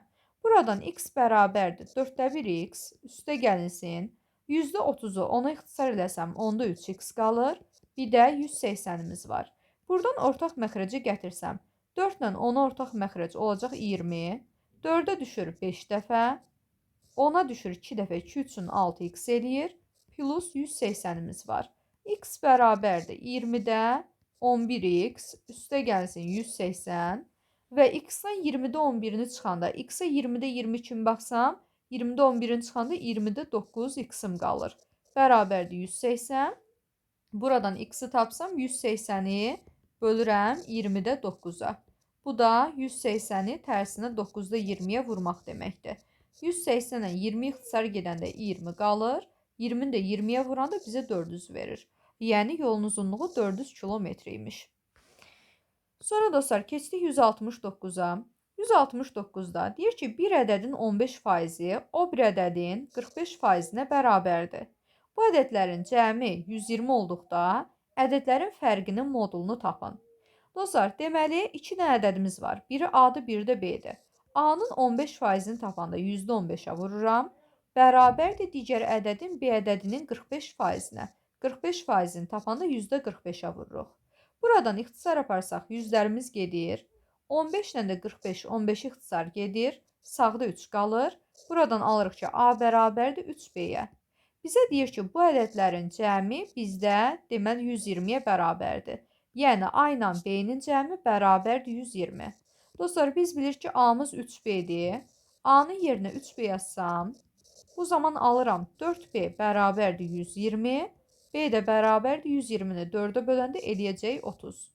Onda A B-nin 3 qatı idi. Yəni 3 vurulsun 30. Bu da bizə 90 verəcək. Bizə deyir ki, bu ədədlərin fərqinin modulunu tapın. Onda modulda A-dan B-ni çıxıram. 90-dan 30 çıxıram. Bu da bərabərdir 60. Bu ədədlərin fərqinin modulu bizə 60 verir. Növbəti keçirik 170-ə. Dostlar, 170-də cəmi 120 olan 2 ədəddən kiçiyinin 60%-i böyüyünün 40%-nə bərabər olarsa, bu ədədlərin hasilini tapın. Dostlar, 2 ədədin fərqi bizdə bərabərdir 40-a. A-dan B çıxanda 40 veribsə, deməli A böyük, B kiçik ədəddir. Deyir, kiçiyin 60%-i, yəni B-nin 60%-i bərabərdir bizdə böyük ədədin 40%-nə, A-nın 40%-nə. Gəlin bunu həll eləyək. Dostlar, buradan hər tərəfi 100 ixtisar eləsəm, 60-dan 40-ı 20 ixtisar eləsəm, solda 3, sağda 2 qalır. Qalır bizdə 3B bərabərdir 2A-ya. Buradan da A-nı tapanda 3B-ni 2-yə bölürəm. Bu da 1,5B deməkdir. Aparıb yerinə yazsam birinci ifadədə. A-mız 1,5B, çıxıram bundan B bərabərdir bizdə 40-a. Buradan alırıq ki, 0,5B bərabərdir 40. 0,5 dostlar 2-də 1 deməkdir. 2-də 1B bərabərdir 40-a. B-ni də tapanda 2-ni 40-a vururuq. Bu da bərabərdir 80. Deməli, B-miz 80 imiş. Və B 80-dirsə, A-nı da tapanda dostlar, deməli A-dan B-ni çıxanda bizə 40 verib. A da deməli 80-lə 40-ın cəmi imiş. Yəni, bərabərdir 120-yə. Deyir ki, bu ədədlərin hasilini tapın. A-nı B-yə vururam. Yəni, 120-ni vururam 80-ə. Bu da bərabərdir 12, 8-in 96 eləyir. 2 dənə də sıfırımız var. Yəni 9600. Növbəti dostlar keçirik 171-ci suala.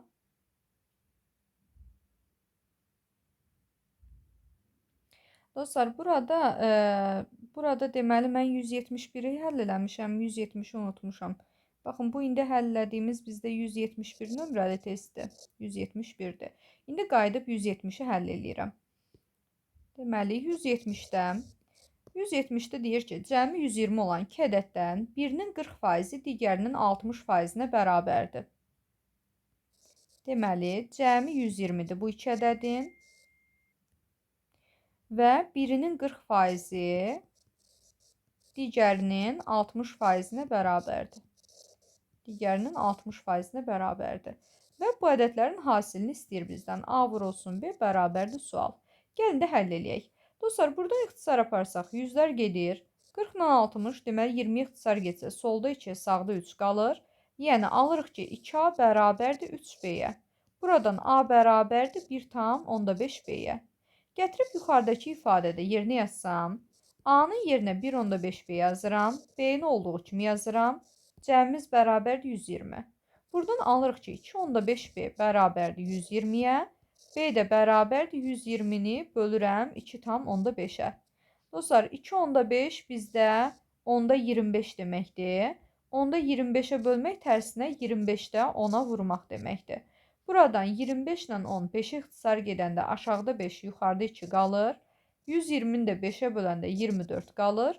24-ü 2-yə vuranda alıram 48. B 48-dir. Biz bilirik ki, A ilə B-nin cəmi 120-dir. Onda A üstə gəlsin, B-nin yerinə 48 yazıram. Bərabərdir 120-yə. Bu zaman A da bərabərdir 72-yə. Deməli, A-mız da 72 imiş. Deyir ki, bu ədədlərin hasilini tapın. Deməli, A vurulsun B hasilini istəyir. 72-ni də 48-ə vuranda bərabərdir 3456 olacaq. Deməli, cavabımız 3456-dır. Dostlar, bayaq 71-i izah eləmişdim. Yəni, 70-i ötürmüşdüm. Bayaq 71 izah olunub. Yəni, 170-dən əvvəldədir o. İndi 172-ci suala baxırıq. 172-də bizə deyir ki, rəngsaz 2 gündə alınan boyanın 80%-ni işlətmişdi. O, ikinci gün birinci günə nisbətən 3 dəfə çox boya işlətmişdi. İkinci gün birinci günə nisbətən 3 dəfə çox boya işlədib. 40 litr boya alındığı məlumdursa, rəngsaz birinci gün neçə litr boya işlədib, bunu tapın. Dostlar, biz bilirik ki, rəngsaz alınan boyanın 2 gündə 80%-ni işlədib.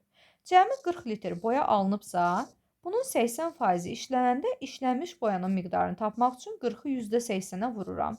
Bu zaman sıfırlarımız gedir, qalır 32 litr. Yəni, 2 gündə 32 litr boya işlənib. Bizə deyir ki, birinci gün, ikinci gün birinci günə nisbətən 3 dəfə çox boya işlədib. Yəni, birinci gün x-dırsa, ikinci gün bundan 3 dəfə çoxdur, 3x-dir. Və toplam işlənmiş boyanın miqdarı 32 litrə bərabərdir.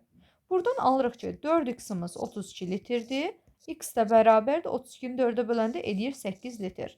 Yəni, birinci gün 8 litr boya işlənibdir. Buna görə cavabımız 8 olacaq. Növbəti keçirik 173-ə. 173-də məktəbdə 2 gün ərzində keçirilən iməcikdə şagirdlərin 80% iştirak etmişdi. İkinci gün iməcikdə iştirak edən şagirdlərin sayı birinci günə nisbətən 2 dəfə çox olmuşdu. Məktəbdə 480 şagirdin təhsil aldığı məlum olarsa, birinci gün iməcikdə neçə şagird iştirak edib, bunu tapın. Dostlar, biz bilirik ki, 2 gün ərzində bütün şagirdlərin 80% iştirak edib. Bütün şagirdlərin sayı 480-dirsə, bunun 80% iştirak edib, onda 80%-ni hesablayırıq. Sıfıra ixtisar gedir. 48-i 8-ə vuranda 8 8-in 64, 6 yadda və 4 8-in 32, 6 da yadda 384 eləyir. Yəni, 2 gün ərzində iməcikdə iştirak edən 384 şagird var. Deyir ki, ikinci gün iməcikdə iştirak edən şagirdlərin sayı birinci günə nisbətən 2 dəfə çox olub. Deməli, dostlar, ikinci gün birinci gündən 2 dəfə çoxdur. Bu zaman bu cəm bərabərdir 384-ə. Yəni, 3x-in bərabərdir 384, x də bərabərdir 384-ü 3-ə bölürəm. Bu zaman alırıq, deməli, 128. Deməli, buradan aldıq ki, x 128-dir. Deyir, birinci gün iməcikdə neçə şagird iştirak edib? 128 şagird iştirak edib. Buna görə cavabımız 128 olacaq. Növbəti 174-də baxırıq. Dostlar, 174-də buğda üydüllükdə 80% un alınır. Ondan sonra onun kütləsinin 30%-dən artıq çörək alınır. 208 kiloqram çörək almaq üçün nə qədər buğda üyütmək lazımdır, bunu tapın. Ümumiyyətlə, dostlar, tutaq ki, başlanğıcda bizim x qədər buğdamız var. Deyir ki, buğdanı üydəndə 80% qədər un alınır.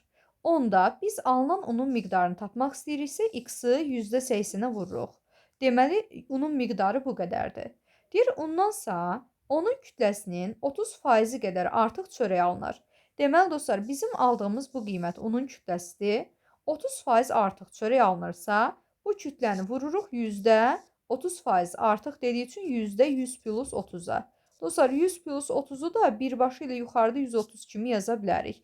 Surətə götürürəm, 130 yazıram. 100 + 30, yəni 130. Bərabərdir bizdə nəticədə çörəyin kütləsi olur 208 kiloqram. Bizə deyir ki, nə qədər buğda üyütmək lazımdır, bunu tapın. İndi dostlar, gəlin həll eləyək. Bu zaman x-i tapanda 208-i bölməliyəm bu kəsirlərə. Yəni %130-a, bir də bölürəm, deməli %80-ə. Bu zaman dostlar, x bərabərdir 208-i %130-a bölmək, tərsinə 130-da 100-ə vurmaq deməkdir. %80-ə bölmək, tərsinə 80-də 100-ə vurmaq deməkdir. Buradan da ixtisarımızı aparsaq, baxın, bu axırıncı işarəmiz vurma işarəsidir. İxtisar aparsaq, baxın, sıfırlarla bizdə 100-ün biri ixtisar gedir. Sonra 208 ilə 8 ixtisar getsəm, deməli 28-ə 2 dəfə 16 edir. Qalır 40-da 8-ə 5 dəfə 25 qaldı. 40 yox, üzrü sayın, 48 qalıb. 48 də 8-ə düşür, deməli 6 dəfə 26 qaldı. 26 ilə də 3 ixtisar aparsaq 2 dəfə qalır və 2-ni 100-ə vuranda alırıq, deməli 200. Başlanğıcda unun kütləsi bizdə 200 kiloqram imiş. Növbəti dostlar, baxırıq 175-ə. Deyir ki, sinifdəki oğlanların sayını 30% artırıb, qızların sayını 50% azaltdıqda, şagirdlərin sayı dəyişməzsə, sinifdə ən az neçə şagird olduğunu tapın. Dostlar, sinifdə tutaq ki, qızların sayı bizdə x qədərdir, oğlanların da sayı olsun y qədər. Deyir ki, sinifdəki oğlanların sayını 30% artırıb, qızların sayını 50% azaltdıqda, şagirdlərin sayı dəyişməz. Əvvəlcə dostlar, x plus y sayda şagird var idi. Bizə deyir ki, oğlanların sayını 30% artıraq. Yəni, y-i 30% artırsaq, y vurulsun %130 olacaq. Qızların sayını isə 50% azaltmaq. Deməli, qızların sayı x-dır, x-i 50% azaltmaq, deməli 100% idi, 50 azaldanda 50 qalır. %50-yə vurmaq deməkdir. Bu zaman, gəlin indi sadələşdirək. Baxın, x-ları bir tərəfə keçirsəm, x çıxılsın %50x bərabərdir. Deməli, sağda bizdə %130 y-imiz var. Bundan da çıxırıq y-i. X-dan %50-sini çıxanda qalır %50x-imiz. %130 y-dən y-ni çıxanda y özü %100 deməkdir. %100-ünü çıxanda qalır %30 y. Bu zaman 100-lər gedir və 50 ilə 30-un da sıfırını atsam, qalır 5x bərabərdir 3y. Deməli dostlar, 5x bərabərdir 3y. Və dostlar, biz insan sayını elə götürməliyik ki, biz bunu kəsir qiymətlərini hesablayanda da bizə tam qiymət versin.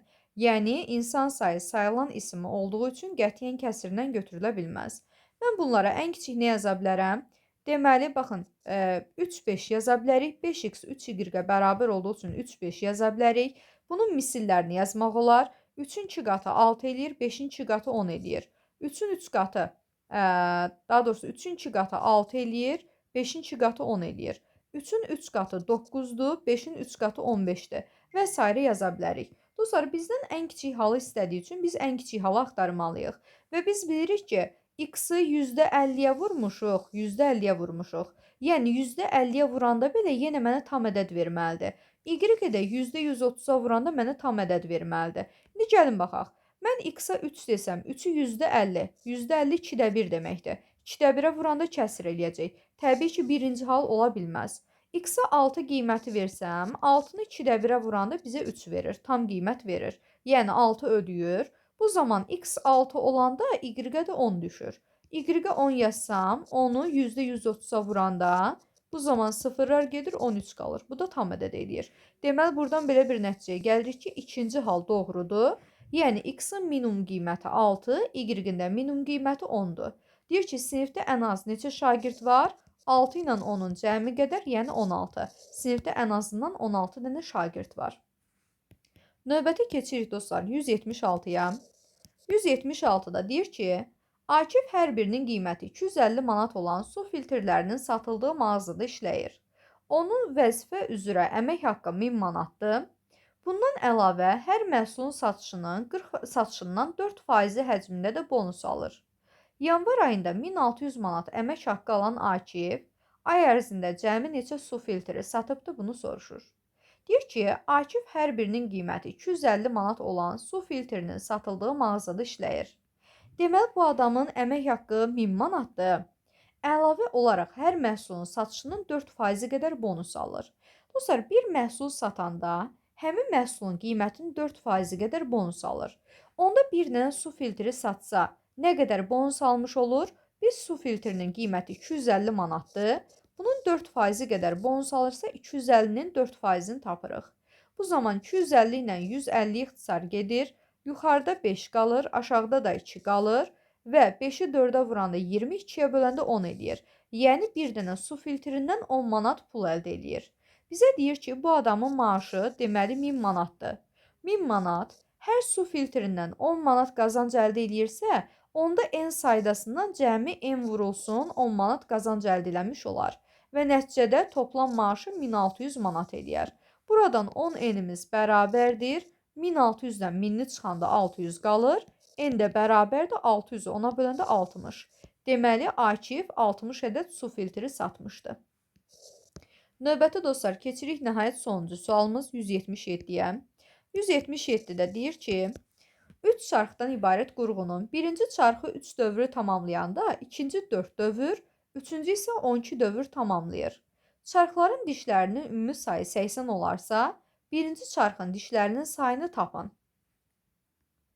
Ümumiyyətlə dostlar, qurğuda çarxlar bir-birlə əlaqəli olanda bu zaman onların deməli toplam hərəkət miqdarları bir-birinə bərabərdir. Yəni neçə diş qədər hərəkət eləyiblərsə bir-birlərinə bərabər olur.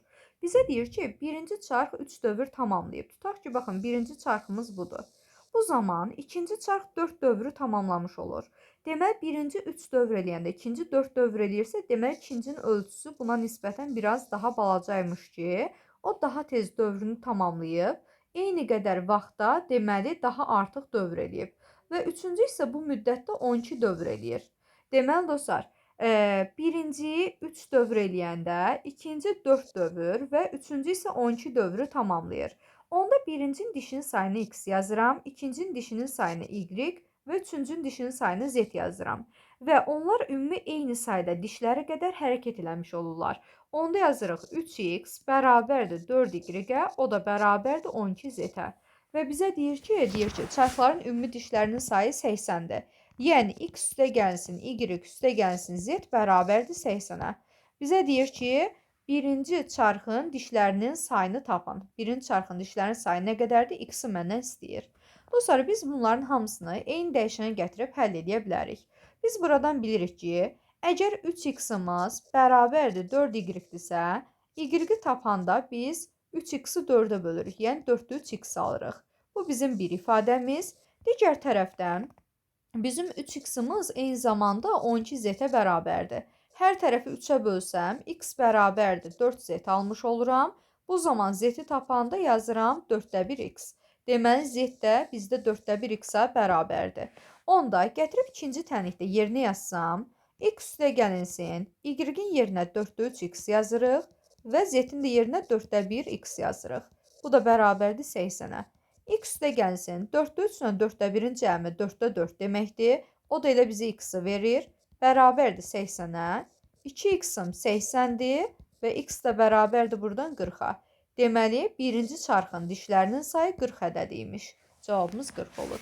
Dostlar, bununla da faiz nisbət tənasüb mövzusunu yekunlaşdırmış oluruq. Sağ olun, salamat qalın.